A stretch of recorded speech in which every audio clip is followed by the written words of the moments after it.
na-realize ko na lahat tayo nasa trial and error phase.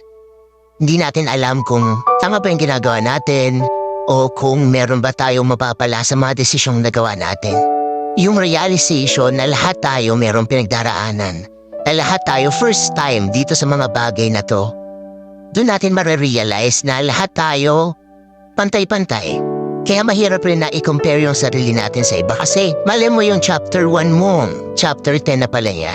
Marami tayong hindi alam sa ibang tao at marami rin silang hindi alam tungkol sa atin. Kaya kung darating yung pagkakataon na bako-compare natin yung sarili natin sa kanila, yun yung kailangan natin iwasan. Mahirap pero kailangan eh. Kaya nga lagi nila sinasabi, compare mo yung sarili mo sa dating ikaw.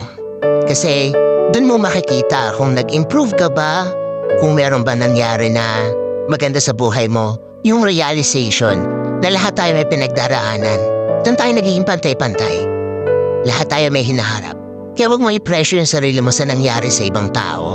Kasi may sarili kang labang pinagdaraanan. May sarili kang path na tinatahak.